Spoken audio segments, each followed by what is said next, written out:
Thank you, Clywyd. As we know, poverty isn't just about lacking basic goods, lacking services, or lacking social participation. It's also about the limited opportunity to improve one's own economic situation, the limited opportunity to withstand economic changes, and the limited opportunity to prevent future generations from experiencing the same cycle.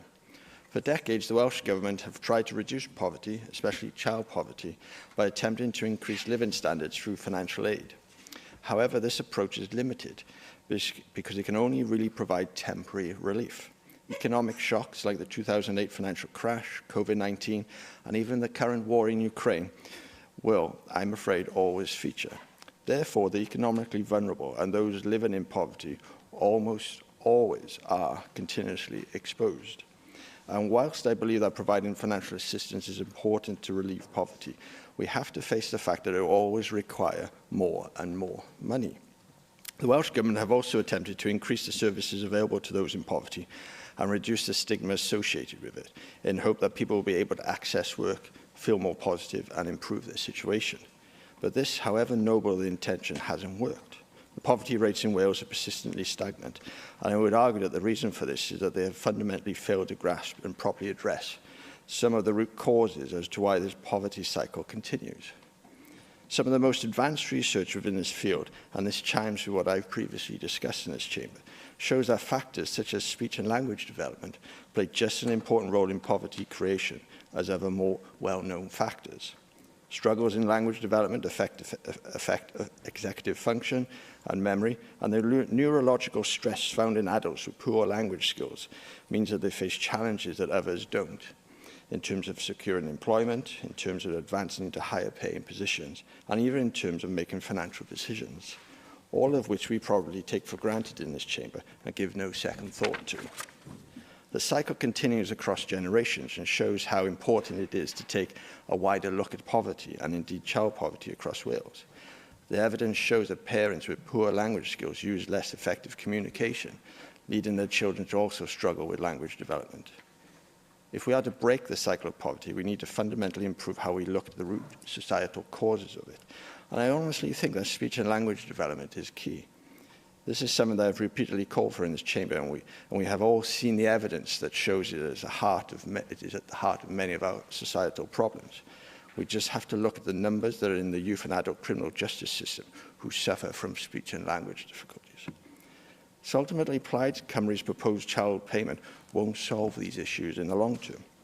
I have no doubt that it may provide some financial relief, but with water bills up 27%, council tax up on average just over 7%, and energy bills up by £111 per year, this money will be quickly absorbed. It won't be enough to permanently lift families out of poverty, and as we have seen in Scotland, will need to be continually raised. So I'm concerned that whilst it might help meet the statistical criteria for children who have no longer been in poverty, it won't fundamentally change the long-term prospects. It won't help prevent them from poverty in the future. However, to eradicate child poverty, we must break the intergenerational cycle by addressing its root causes.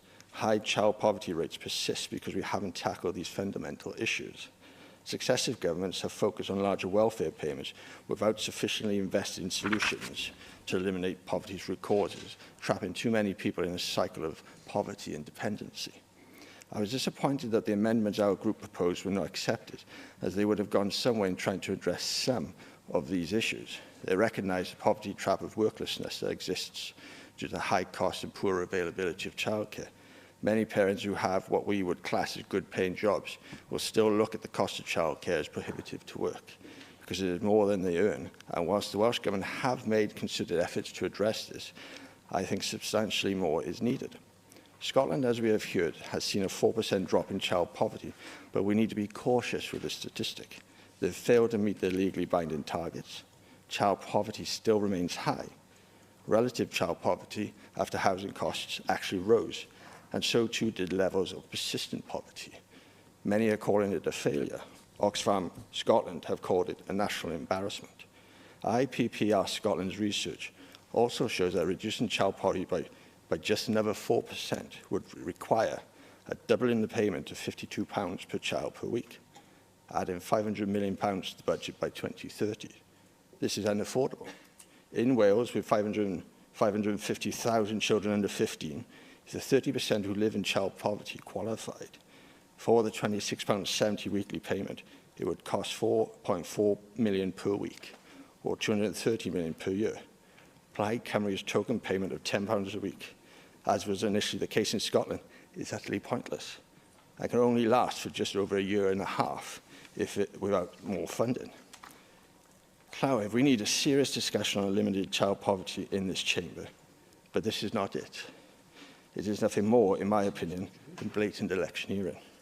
Child payments will never address the root causes of poverty.